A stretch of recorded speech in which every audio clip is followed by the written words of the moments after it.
ആകാശവാണി. നമസ്കാരം. വാർത്തകൾ വായിക്കുന്നത് സുധീൻ സൈനുദ്ദീൻ.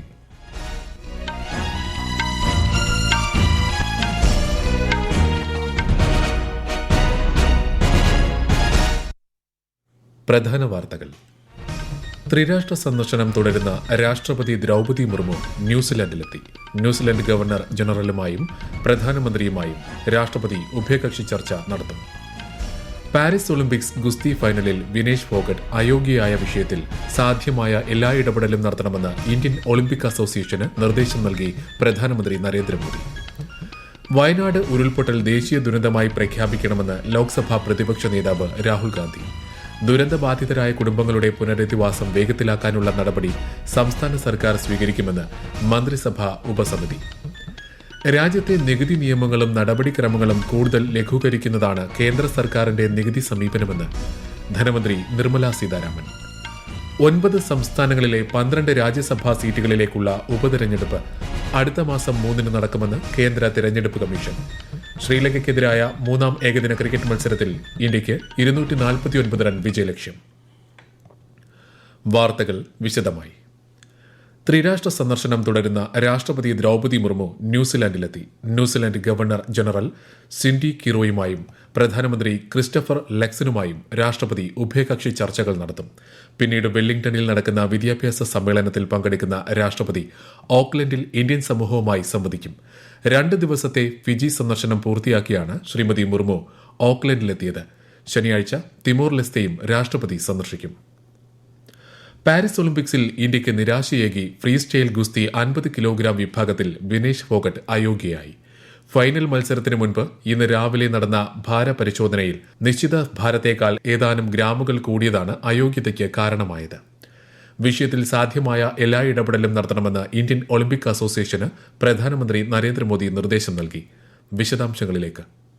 രാഷ്ട്രപതി ദ്രൗപദി മുർമു, പ്രധാനമന്ത്രി നരേന്ദ്രമോദി അടക്കമുള്ളവർ ഫോഗട്ടിന് പിന്തുണയുമായി എത്തി. പാരീസ് ഒളിമ്പിക്സിലെ വിനേഷ് ഫോഗട്ടിന്റെ അസാധാരണ നേട്ടങ്ങൾ ഓരോ ഇന്ത്യക്കാരനെയും ആവേശഭരിതരാക്കിയെന്നും ജനഹൃദയങ്ങളിൽ വിനേഷ് ഒരു ചാമ്പ്യനായി തുടരുമെന്നും രാഷ്ട്രപതി പറഞ്ഞു. ഓരോ ഇന്ത്യക്കാരനും അഭിമാനവും പ്രചോദനമാണ് വിനേഷ് എന്നും ശക്തമായി തിരിച്ചുവരണമെന്നും പ്രധാനമന്ത്രി അഭിപ്രായപ്പെട്ടു. ഇന്ത്യൻ ഒളിമ്പിക് അസോസിയേഷൻ അധ്യക്ഷ PT ഉഷയുമായി സംസാരിച്ച പ്രധാനമന്ത്രി വിഷയത്തിൽ റിപ്പോർട്ട് തേടുകയും മുന്നോട്ടുള്ള സാധ്യതകൾ ആരായുകയും ചെയ്തു. തീരുമാനത്തിൽ IOA ശക്തമായ പ്രതിഷേധം രേഖപ്പെടുത്തണമെന്ന് ലോക്സഭാ പ്രതിപക്ഷ നേതാവ് രാഹുൽ ഗാന്ധി പറഞ്ഞു. വിനേഷ് ഫോഗട്ടിന് ആവശ്യമായ ആരോഗ്യ പരിചരണം ഉറപ്പുവരുത്തുന്നുണ്ടെന്നും അയോഗ്യത പുനഃപരിശോധിക്കണമെന്നാവശ്യപ്പെട്ട് അപ്പീൽ നൽകിയതായും IOA പ്രസിഡന്റ് PT ഉഷ അറിയിച്ചു. We are providing Vinesh all medical and emotional support. The Wrestling Federation of India has filed an appeal to UWW to consider the decision to disqualify Vinesh, and IOA is following that up in the strongest possible manner.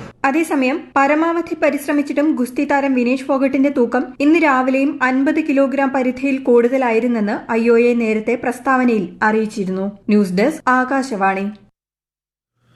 ഒളിമ്പിക്സിൽ വനിതാ ഗുസ്തി താരം വിനേഷ് ഫോഗട്ടിനെ അയോഗ്യയാക്കിയ വിഷയത്തിൽ Indian Olympics Association United World റെസ്ലിംഗിൽ പ്രതിഷേധം അറിയിച്ചതായി കേന്ദ്ര കായിക മന്ത്രി മൻസുഖ് മാണ്ഡവ്യ. വനിതാ ഗുസ്തി താരങ്ങൾക്ക് കേന്ദ്രം എല്ലാ പിന്തുണയും ഉറപ്പുവരുത്തുന്നുണ്ടെന്നും പ്രധാനമന്ത്രി നരേന്ദ്രമോദി നേരിട്ട് IOA പ്രസിഡന്റുമായി വിഷയം ചർച്ച ചെയ്തതായും അദ്ദേഹം ലോക്സഭയിൽ പറഞ്ഞു. വയനാട്ടിൽ മുണ്ടക്കൈ ചൂരൽമല ഉരുൾപൊട്ടലിനിരയായ മുഴുവൻ കുടുംബങ്ങളുടെയും പുനരധിവാസം സാധ്യമാക്കുന്നതിനുള്ള സത്വര നടപടികളാണ് സർക്കാർ സ്വീകരിച്ചു വരുന്നതെന്ന് മന്ത്രിസഭാ ഉപസമിതി. ഉരുൾപൊട്ടൽ ദുരിതം വിതച്ച പ്രദേശങ്ങളിൽ നിന്നുള്ള കൃത്യമായ വിവരങ്ങളുടെ അടിസ്ഥാനത്തിലാണ് പുനരധിവാസ പാക്കേജ് തയ്യാറാക്കുകയെന്ന് മന്ത്രി K രാജൻ യോഗത്തിൽ അറിയിച്ചു. ക്യാമ്പുകളിൽ കഴിയുന്നവരുടെ താൽക്കാലിക പുനരധിവാസത്തിനാണ് സർക്കാർ ഇപ്പോൾ ഊന്നൽ നൽകുന്നത്. ഇതിനായി സർക്കാർ ക്വാർട്ടേഴ്സുകൾ, ഹോട്ടലുകൾ, ഹോം സ്റ്റേകൾ, ഹോസ്റ്റലുകൾ തുടങ്ങിയവ ഉപയോഗപ്പെടുത്തും. ക്യാമ്പുകൾ പ്രവർത്തിക്കുന്ന സ്കൂളുകളിൽ ക്ലാസുകൾ എത്രയും വേഗം തുടങ്ങുന്നതിനുള്ള നടപടി സ്വീകരിക്കും. ചാലിയാർ പുഴ കേന്ദ്രീകരിച്ച് പോലീസും നാട്ടുകാരും സംയുക്തമായി നടത്തുന്ന തെരച്ചിൽ തുടരുമെന്നും മന്ത്രി പറഞ്ഞു. ഉരുൾപൊട്ടൽ മേഖലയിൽ സൈന്യത്തിന്റെ നേതൃത്വത്തിൽ നടത്തിയ തിരച്ചിൽ ഇന്നത്തേക്ക് അവസാനിപ്പിച്ചു. സൺറൈസസ് വാലി കേന്ദ്രീകരിച്ചായിരുന്നു പ്രധാനമായും തിരച്ചിൽ നടത്തിയത്. ചാലിയാർ ഭാഗത്ത് നിന്ന് ഇന്നും മൃതദേഹാവശിഷ്ടങ്ങൾ കണ്ടെത്തിയിട്ടുണ്ട്. പ്രധാനമന്ത്രി നരേന്ദ്രമോദി ശനിയാഴ്ച വയനാട്ടിലെത്തും. ഉരുൾപൊട്ടൽ ദുരന്തത്തിന്റെ പശ്ചാത്തലത്തിലാണ് സന്ദർശനം. ഇക്കാര്യം സംസ്ഥാന സർക്കാരിനെ ഔദ്യോഗികമായി അറിയിച്ചിട്ടുണ്ട്. വയനാട് ഉരുൾപൊട്ടൽ ദേശീയ ദുരന്തമായി പ്രഖ്യാപിക്കണമെന്ന് ലോക്സഭാ പ്രതിപക്ഷ നേതാവ് രാഹുൽ ഗാന്ധി. ദുരന്തബാധിതർക്കുള്ള നഷ്ടപരിഹാരത്തുക വർദ്ധിപ്പിക്കണമെന്ന് അദ്ദേഹം ലോക്സഭയിൽ ആവശ്യപ്പെട്ടു. വയനാട്ടിൽ ദുരന്തങ്ങളെ അതിജീവിക്കാനുള്ള അടിസ്ഥാന സൌകര്യങ്ങൾ ഒരുക്കുന്നതിന് സമഗ്രമായ പുനരധിവാസ പാക്കേജ് പ്രഖ്യാപിക്കണമെന്നും അദ്ദേഹം കേന്ദ്ര സർക്കാരിനോട് അഭ്യർത്ഥിച്ചു. വയനാട്ടിലെ ദുരിതാശ്വാസ പ്രവർത്തനങ്ങളെയും രാഹുൽ ഗാന്ധി അഭിനന്ദിച്ചു. വയനാട് ഉരുൾപൊട്ടലിൽ കാണാതായവരുടെ കരട് പട്ടിക ജില്ലാ ഭരണകൂടം പ്രസിദ്ധീകരിച്ചു. ആദ്യ പട്ടികയിൽ 138 പേരാണുള്ളത്. പൊതുജനങ്ങൾക്ക് പട്ടികയിലുള്ളവരെക്കുറിച്ച് എന്തെങ്കിലും വിവരങ്ങളുണ്ടെങ്കിൽ അറിയിക്കാം. wayanad.gov.in എന്ന ഔദ്യോഗിക വെബ്സൈറ്റിൽ ഉൾപ്പെടെ പട്ടിക ലഭ്യമാകും. ഈ വാർത്തകൾ ആകാശവാണിയിൽ നിന്ന്. രാജ്യത്തെ 9 സംസ്ഥാനങ്ങളിലെ 12 രാജ്യസഭാ സീറ്റുകളിലേക്കുള്ള ഉപതെരഞ്ഞെടുപ്പ് കേന്ദ്ര തെരഞ്ഞെടുപ്പ് കമ്മീഷൻ പ്രഖ്യാപിച്ചു. ഇത് സംബന്ധിച്ച വിജ്ഞാപനം ഈ മാസം 14 പുറപ്പെടുവിക്കും. 21 വരെ നാമനിർദ്ദേശ പത്രിക സമർപ്പിക്കാം. പത്രികകളുടെ സൂക്ഷ്മ പരിശോധന 22 നടക്കും. അടുത്ത മാസം 3 തെരഞ്ഞെടുപ്പ്.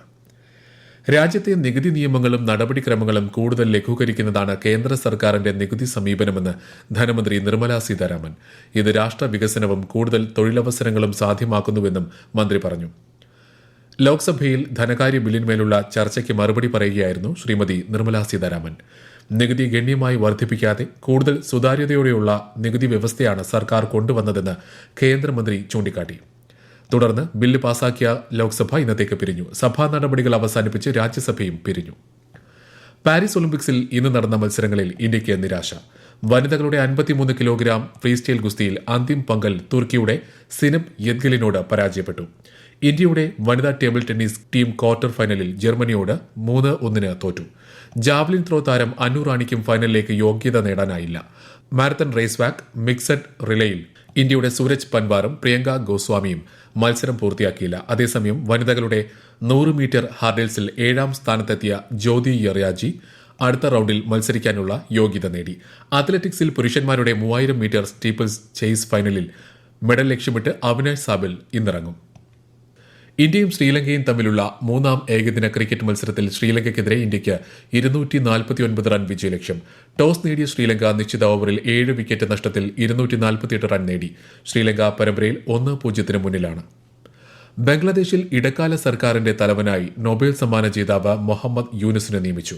ധാക്കയിൽ 3 സൈനിക മേധാവികളുമായും വിവേചന വിരുദ്ധ വിദ്യാർത്ഥി പ്രസ്ഥാനത്തിന്റെ 13-അംഗ പ്രതിനിധി സംഘവുമായും പ്രസിഡന്റ് മുഹമ്മദ് ഷഹാബുദ്ദീൻ നടത്തിയ ചർച്ചകൾക്ക് ശേഷമാണ് തീരുമാനം. ഇടക്കാല സർക്കാരിലെ മറ്റ് അംഗങ്ങളെ വിവിധ രാഷ്ട്രീയ കക്ഷികളുമായുള്ള ചർച്ചയ്ക്ക് ശേഷം തീരുമാനിക്കും. വിദ്യാർത്ഥി പ്രക്ഷോഭം ശക്തമായ സാഹചര്യത്തിൽ പ്രധാനമന്ത്രി പദം രാജിവെച്ച് ഷെയ്ഖ് ഹസീന രാജ്യം വിട്ട പശ്ചാത്തലത്തിലാണ് നടപടി. തിരുവനന്തപുരത്ത് ആമയിഴഞ്ചാൻ തോട് വൃത്തിയാക്കുന്നതിനിടെ തൊഴിലാളി മരിച്ച സംഭവത്തിൽ നഷ്ടപരിഹാരം നിശ്ചയിക്കുന്നതിനുള്ള റിപ്പോർട്ട് സംസ്ഥാന തൊഴിൽ വകുപ്പിന് കീഴിലുള്ള വർക്ക് മെൻസ് കോമ്പൻസേഷന് സമർപ്പിച്ചിട്ടുണ്ടെന്ന് കേന്ദ്രമന്ത്രി അശ്വിനി വൈഷ്ണവ് NK പ്രേമചന്ദ്രൻ MPക്ക് ലോക്സഭയിൽ മറുപടി നൽകി. റെയിൽവേ സ്റ്റേഷനുകളും ട്രാക്കുകളും വൃത്തിയാക്കി സൂക്ഷിക്കുന്നതിനും പരിസര ശുചിത്വം ഉറപ്പാക്കുന്നതിനുമുള്ള നിയമവ്യവസ്ഥകളനുസരിച്ച് നടപടി സ്വീകരിക്കുമെന്ന് മന്ത്രി അറിയിച്ചു. കേരളത്തിൽ സ്കൂൾ പരീക്ഷകളിൽ ഓരോ വിഷയത്തിനും മിനിമം മാർക്ക് ഏർപ്പെടുത്തുന്നതിന് മന്ത്രിസഭായോഗം അനുമതി നൽകി. ഈ അക്കാദമിക വർഷത്തിൽ 8ാം ക്ലാസ്സിലും അടുത്ത 2 വർഷങ്ങളിലായി 9-10 ക്ലാസുകളിലും ഘട്ടം ഘട്ടമായി തീരുമാനം നടപ്പാക്കും. പാവപ്പെട്ട വിദ്യാർത്ഥികൾക്ക് സൌജന്യ വിദ്യാഭ്യാസം നൽകുന്നതിനുള്ള വിദ്യാഭ്യാസ അവകാശ നിയമം പഞ്ചാബ്, തെലങ്കാന, കേരളം, പശ്ചിമബംഗാൾ എന്നീ സംസ്ഥാനങ്ങൾ നടപ്പിലാക്കിയിട്ടില്ലെന്ന് കേന്ദ്ര വിദ്യാഭ്യാസ സഹമന്ത്രി ജയന്ത് ചൌധരി. കൺകറന്റ് ലിസ്റ്റിൽ ഉൾപ്പെടുത്തിയിട്ടുള്ളതിനാൽ വിദ്യാഭ്യാസ മേഖലയിൽ സംസ്ഥാന സർക്കാരുകൾക്ക് പ്രസക്തമായ നിയമങ്ങൾ ഉണ്ടാക്കാമെന്നും അദ്ദേഹം രാജ്യസഭയിൽ പറഞ്ഞു. പ്രധാന വാർത്തകൾ വീണ്ടും. ത്രിരാഷ്ട്ര സന്ദർശനം തുടരുന്ന രാഷ്ട്രപതി ദ്രൌപദി മുർമു ന്യൂസിലാൻഡിലെത്തി. ന്യൂസിലാൻഡ് ഗവർണർ ജനറലുമായും പ്രധാനമന്ത്രിയുമായും രാഷ്ട്രപതി ഉഭയകക്ഷി ചർച്ച നടത്തും. പാരീസ് ഒളിമ്പിക്സ് ഗുസ്തി ഫൈനലിൽ വിനേഷ് ഫോഗട്ട് അയോഗ്യയായ വിഷയത്തിൽ സാധ്യമായ എല്ലാ ഇടപെടലും നടത്തണമെന്ന് ഇന്ത്യൻ ഒളിമ്പിക് അസോസിയേഷന് നിർദ്ദേശം നൽകി പ്രധാനമന്ത്രി നരേന്ദ്രമോദി. വയനാട് ഉരുൾപൊട്ടൽ ദേശീയ ദുരന്തമായി പ്രഖ്യാപിക്കണമെന്ന് ലോക്സഭാ പ്രതിപക്ഷ നേതാവ് രാഹുൽ ഗാന്ധി. ദുരന്തബാധിതരായ കുടുംബങ്ങളുടെ പുനരധിവാസം വേഗത്തിലാക്കാനുള്ള നടപടി സംസ്ഥാന സർക്കാർ സ്വീകരിക്കുമെന്ന് മന്ത്രിസഭാ ഉപസമിതി. രാജ്യത്തെ നികുതി നിയമങ്ങളും നടപടിക്രമങ്ങളും കൂടുതൽ ലഘൂകരിക്കുന്നതാണ് കേന്ദ്ര സർക്കാരിന്റെ നികുതി സമീപനമെന്ന് ധനമന്ത്രി നിർമ്മല സീതാരാമൻ. 9 സംസ്ഥാനങ്ങളിലെ 12 രാജ്യസഭാ സീറ്റുകളിലേക്കുള്ള ഉപതെരഞ്ഞെടുപ്പ് അടുത്ത മാസം 3 നടക്കുമെന്ന് കേന്ദ്ര തെരഞ്ഞെടുപ്പ് കമ്മീഷൻ. ശ്രീലങ്കയ്ക്കെതിരായ 3ാം ഏകദിന ക്രിക്കറ്റ് മത്സരത്തിൽ ഇന്ത്യയ്ക്ക് 249 റൺ വിജയലക്ഷ്യം. വാർത്തകൾ കഴിഞ്ഞു. അടുത്ത വാർത്താ പ്രക്ഷേപണം 8:35.